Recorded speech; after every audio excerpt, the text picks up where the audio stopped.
Hey guys, this is Danny, also known as iAnnihilate, and this is a game I saw recently of Nothingtosay playing Quap versus Miracle Smurf number 400 or whatever this account is playing Quaswex Invoker mid.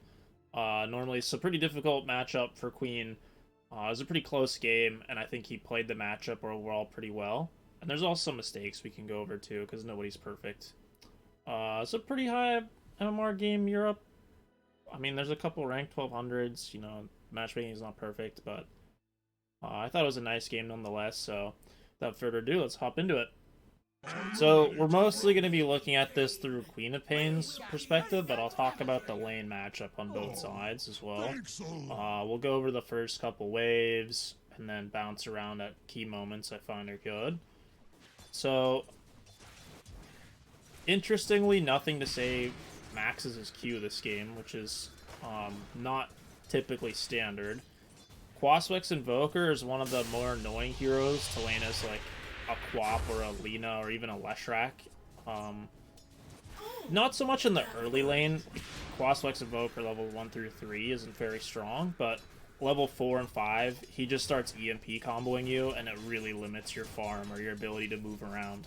So like, usually the goal for Quaswex Invoker is he wants to drain your mana and then find a way to gank somewhere while you have no mana to help your team. Or like even for Lina and Leshrac, when you have no mana, not only can you not respond to ganks or gank yourself, but it limits your farm a lot. Especially like a level 6 Leshrac, you can imagine. So early on this lane, he was just spamming Q. This is a bit of a close call. And playing for the CS, and it's going pretty well for him so far. I think he could have played a little more passive and conserved a bit more HP. I think he thought that the Q would trade a little better than it did. Level 3 Q will trade really, really well. Or sorry, level 3 for 2 in Q, but with Bottle, it's not going to be a big deal. And things you want to like watch out for as both sides of the matchup, interestingly enough, is you really want to not get too greedy for range creeps or for creeps in general. It's completely fine to give up a creep. I think Miracle's done it once or twice already, or we'll see. Like, here's a perfect example. He's just going to give up the range creep as the Invoker because it's not worth losing all his HP, tanking the creeps, and then Quap messing with him. I guess he got it anyway from the uphill misses, but that's like a perfect example of like both these guys want to conserve their HP because if they're too low, they can't contest the creeps without getting spells casted on them, getting denied further. It's like you give up one creep so that you don't have to give up 3 if you get too low or you get harassed too much is the idea. Yeah, both these players are going to try and bait range creeps.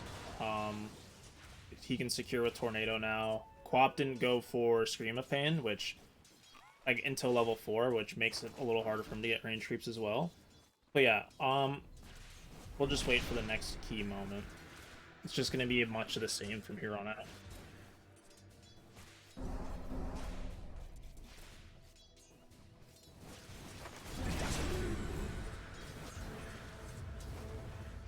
So as you can see here, Quap has like a lot of HP, and we'll pause real quick. So Quap has like bottle charges, Invoker's kind of low. I think Invoker still has Fairy Fire and Magic Stick, so he's a little more HP than it looks. And this is exactly what I was talking about earlier. I'll let the EMP animation disappear a bit, where Quap's just gonna lose a lot of mana over time just sitting in the lane. Invoker's just passively regenerating with Quas. And it's like really, really annoying to deal with. As any of these like Kunkka's the one hero in Dota that can just spam his spell without using mana. There's like very few. A lot of other heroes can be a little more difficult to land the combo on, but like for example, Queen of Pain, right? She can blink away if you don't time your cold snap right. So you EMP, you like let the EMP sit on the floor for like a quarter of a second, and then you Tornado to interrupt the blink, and then you let him hit the floor, and then at the right time you cold snap so that you get the maximum amount of CC. And it's just very difficult to deal with. And this was like a nice solo kill attempt for both sides that he just barely won. I think, honestly, it was a mistake from both sides. So, like, I think Quap shouldn't have put herself in that type of situation. Because, like, imagine a world where the Invoker backs up before they get into a man fight, and the Quap is just super low with no bottle charges, and then has to fight for this whole wave super low. Because, like, obviously over time he's going to heal a lot from the Quas and his Tangos or whatever. Quap's kind of out of resources waiting for water runes, and then on the next EMP after that will kind of drain her water runes as well. It is one of those situations where they both felt like they were going to get the kill, and Queen of Pain came up on top. But yeah, it was just an interesting sequence of events. It kind of goes against, like, I guess, the idea that both of them want to be conservative with their HP. At this point in the lane, kind of as I talked about before, like, the Invoker should be in the driver's seat, just spamming EMP as much as possible, limiting Quap's game. I think this is, like, one of the reasons behind maxing Q, is that, like, he's not going to have a lot of mana to farm with his E anyway if he's sitting in lane. And the other thing to think about is if we pan around the map here, like, there's a Bristleback off lane. He's having a rough one. Level 3. Or I guess he's not having a rough one. They're kind of just going even. Pugna support. Alchemist. You know, these are all very passive heroes. Like, maybe you can gank the Alchemist Dazzle lane. But it's a Coddle. So, like, there really just isn't that many angles for him to really move around anyway. And on top of the fact he has to deal with being EMP'd over and over again. Just gonna max Q. Try to play for Invoker getting low. Maybe people can rotate to his lane. And he's not going to be as mobile. There's nowhere to gank. So the next thing I want to talk about here is, like, what should you do when you hit 6 on, like, any of these mids, really? Like, Invoker's kind of an exception. He doesn't have an ultimate power spike, right? But Queen of Pain ulti, pretty big power spike. He does look around the map. He needs resources, so going to base now would be fine. I personally would probably just go back to the base. Maybe he's going to bait spells first. But just having, like, maybe even just going for this trade first like he's going for, and then going back to the base is fine too after the wave. Being able to contest the 6-minute rune is something I think is incredibly important. So, like, had he gone back to the base at the 5-minute wave, I think he'd be able to fight for the 6-minute rune. It does, like, make things awkward that, like, this is, like, a game where there's a Tiny on the other side. I think it's the Tiny 4. And even, like, Tiny and Jakiro should be much stronger than Quap, Dazzle, Pugna. So, like, fighting for the runes might be hard against the Invoker as well. But always, always, always look around the map when you're 6. And you'll see it here, too. He's looking bottom at the sniper. He's like, can I Sonic Wave that guy? Doesn't look like it. It's just always look for opportunities. And the Jakiro came mid to control the rune, the Invoker. Does get the blink off because Jakiro misses the Ice Path, but, like, just eating EMPs is so annoying for these kind of heroes. The last thing I kind of want to talk about laning phase-wise is just, like, he's going to put the 4th point in Q here, and it's, like, very interesting to me, and I actually think it's very good, because he's not moving around at all, and it does kind of get Invoker low, despite the fact that he probably has 2 or 3 in Quas. It's also very mana efficient to have all your points into one spell, since he's planning on being somewhat low on mana. And this does do, like, a decent amount of damage. Like, he's getting him low to the point where he's even TPing out because he's afraid of another Q with an ulti, or another hero coming. So something I'm definitely going to try myself next time I get counterpicked by an Invoker. So 8-minute rune is spawning. He sees this Jakiro, which should honestly be a free kill. Level 4 Dagger with an ulti. This guy's just dead, I think. We'll see if Jakiro sticks around long enough. Prioritizing being able to get the rune is also important. Yeah, that guy's just dead. Bit risky to, like, blink in like that, but with the illusion rune, knowing the Invoker's not here yet, it all makes a lot of sense. And despite being in a very difficult lane, you know, now he's 2 levels ahead of the Invoker, which is, like, super nice. I think it's mostly, honestly, because of his skill build. This just, like, makes the game super easy. He's basically 1v3ing them. Like, the Pugna did help, don't get me wrong, but he's doing literally all the damage to these 3 heroes. And, yeah, like, this is just very high skill. Just an interesting game all around, because it's a game where Like, normally as the mid, you want to move around. You want to make the first move. You want to... And you want it to be good. You don't want to gank, lose all your HP, die, like, or like use all your HP and mana, barely get a kill, then have to walk back to base. You want it to be like you TP, ulti, boom, double kill. Then you walk back to lane and keep farming. But this game, there really wasn't any moves available. He was looking around for them as well. This death is a bit unfortunate, but just deciding to play for his own lane is very smart. Is under attack. Radiant's middle tower is under attack.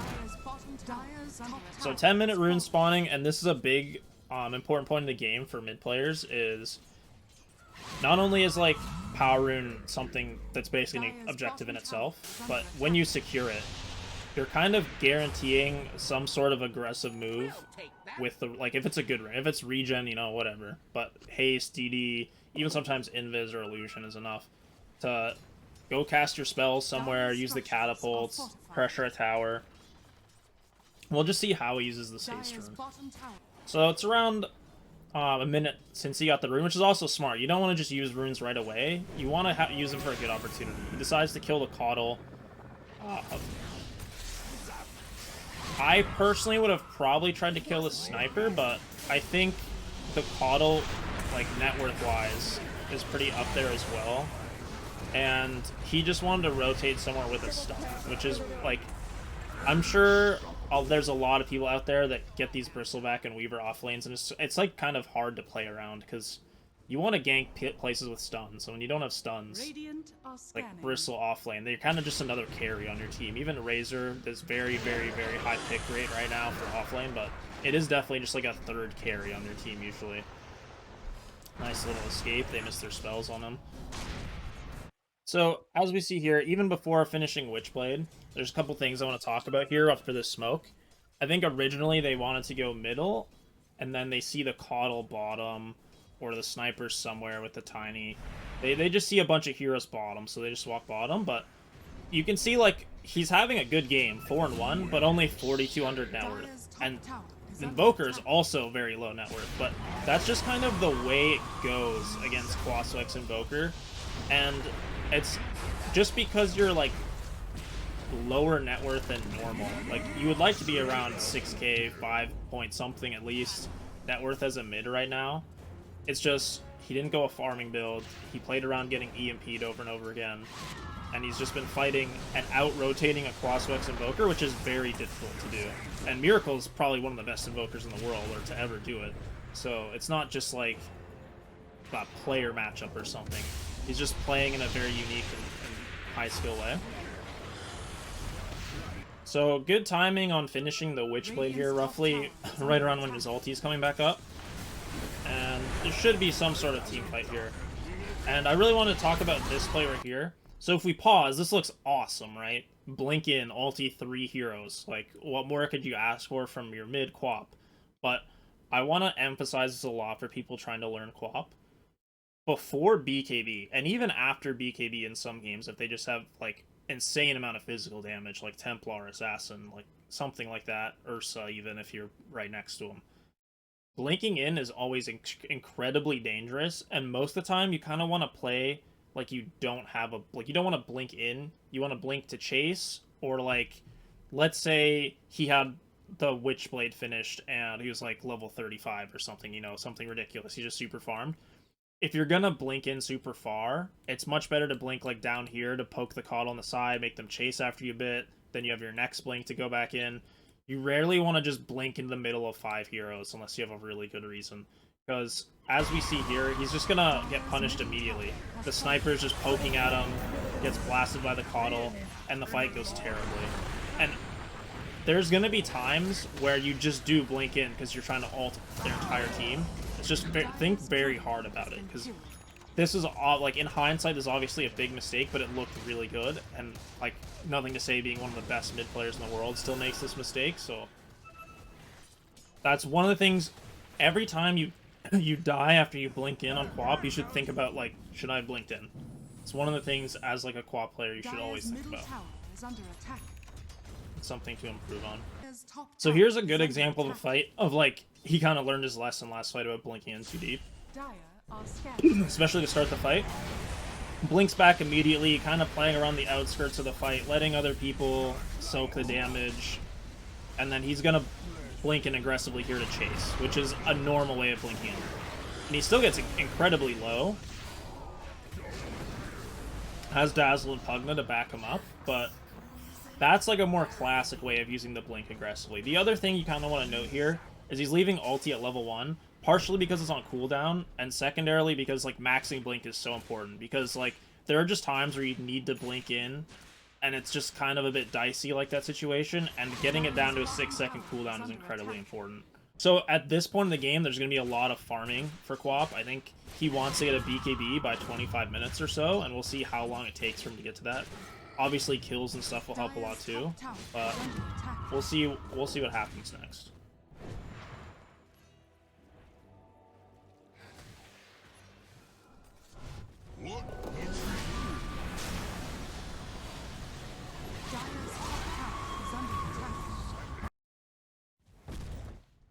So, mostly because I think Alchemist has kind of hit his timing.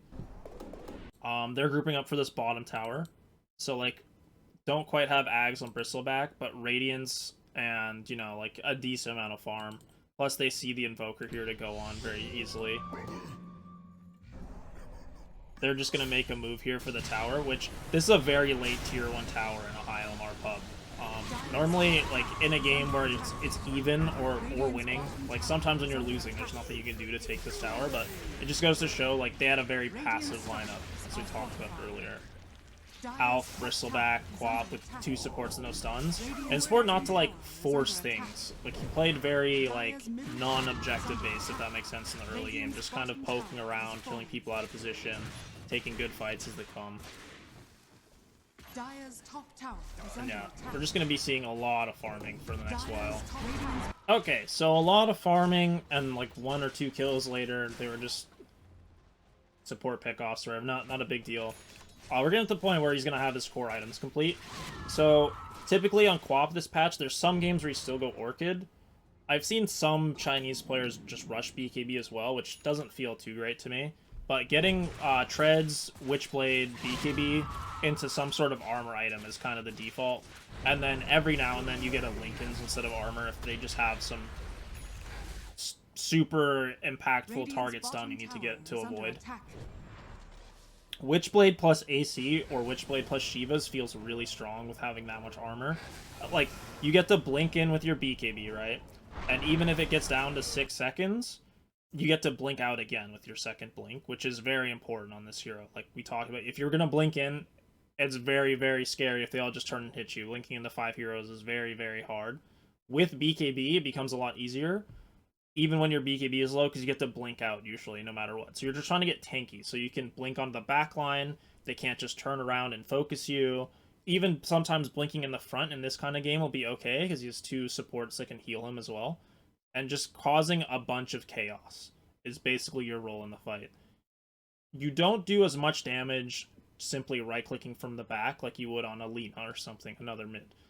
But you have mobility to pick supports off in the back. It's very hard for a Lina, for example, to reach a Caudle in a fight.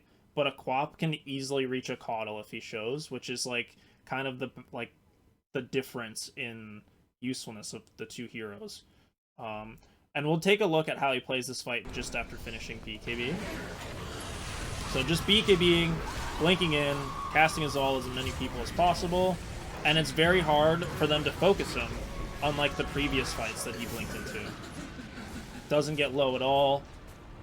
He'll have his next blink to chase as well, and just very, very, like, this fight kind of came to their doorstep near their triangle, but knowing the limits of the hero and to force the issue once you have your core items. Like, he spent literally the last, like, 6 or 7 minutes of this game doing nothing but split pushing and farming, and maybe, like, picking off a kill on someone overextended. There's no, like, team fighting as part of the plan at all, and very well played in that way, for sure. It's very important when you're learning new mid-heroes to kind of see what timings they're going for, like Witchblade BKB, for instance, and then how they utilize them in fights, or like how they're playing the team fight.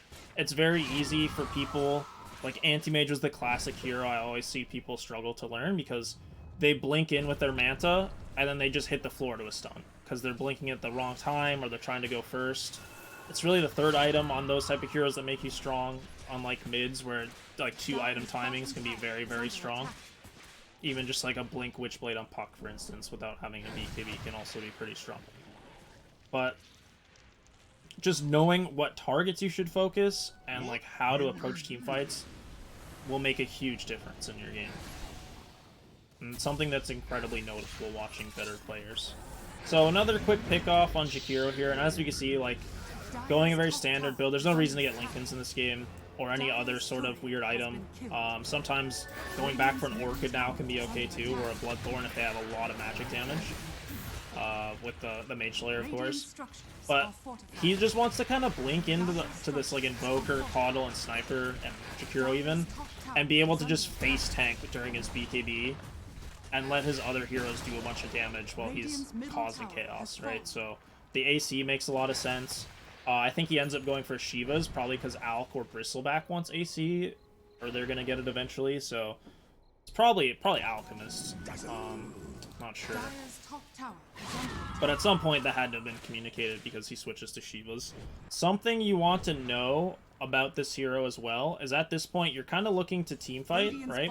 So why isn't he grouped up with the team right now? Well, there's like a couple of reasons, right? The 26-minute rune spawning. He has an Aegis. He's basically invincible, so he can push out lanes.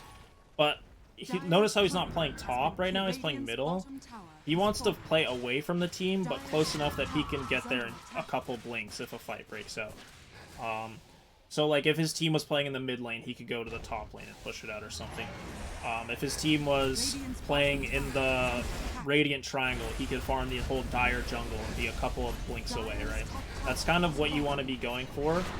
In this specific instance, they're far ahead enough in their eyes with the Aegis to just go high ground with Bristleback and Alchemist, which is fair.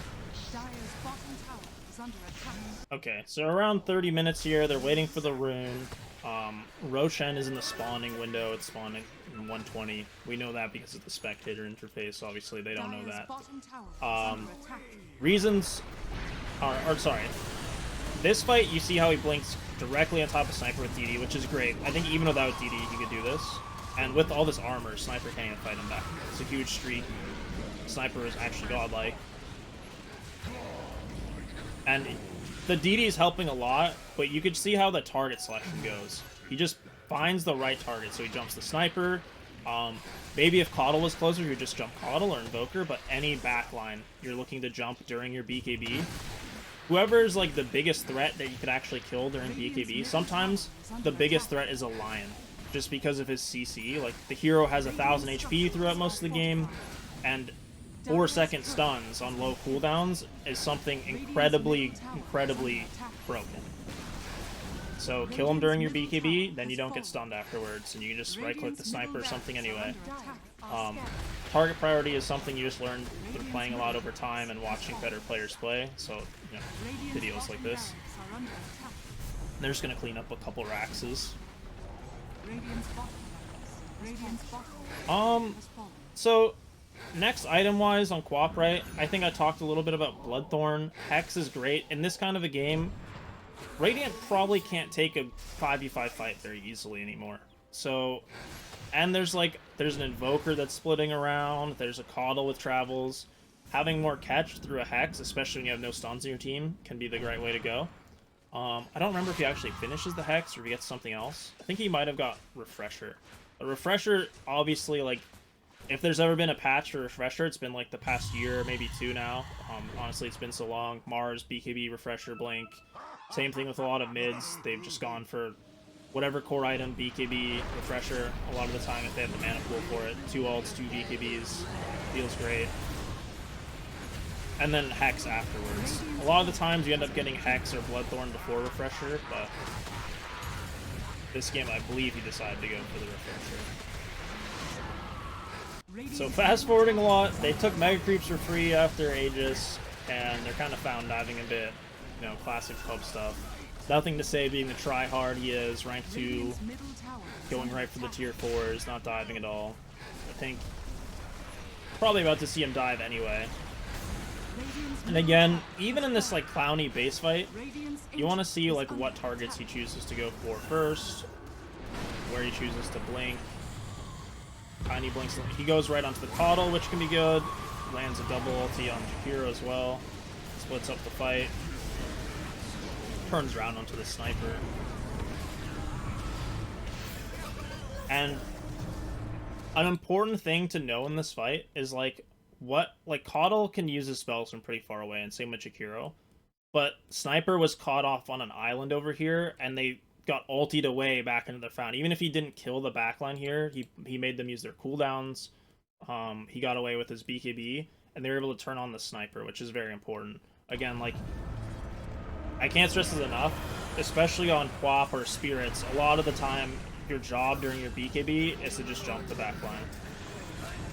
And this game's like pretty over, but a couple more exciting things happen, so I'll go through them as well, just to show.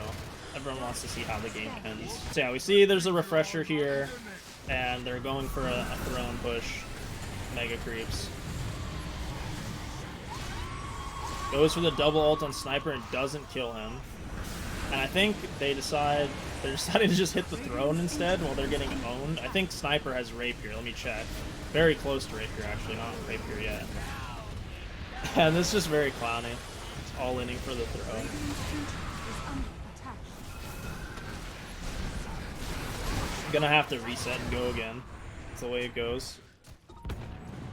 I think finally around this time, they are potentially gonna end the game. I don't know. I mean, they're 5-man smoked. Waited their cooldowns. I'm sure plenty of people have been in this exact situation as Dagger, and the game goes on for another 40 minutes. You never know. God, that did so much damage. It always, like, surprises me how well the Witchblade scales, especially if you eventually upgrade it. Such a good item. I think it was underrated for quite a while, too. People were getting Orchid only on these type of heroes. God, the double ulti is disgusting. Radiant's Ancient is Even through BKB. Sniper lost his little Rapier. Now Bristol has it. Surely they can end the game with a Rapier from Bristol. GG. So yeah, hopefully that was informative. I definitely learned a few things this game myself. Trying to play a little more co-op. Not the greatest hero this patch, but definitely has its place in a lot of games. Especially if you're last pick or just see your mid matchup already, the hero can be quite strong. It's just very, very game dependent. Yeah, if you liked the video, subscribe, leave some feedback. Appreciate it a lot. You can check out my Twitch stream. I'll have the links in the description below. And thanks for watching.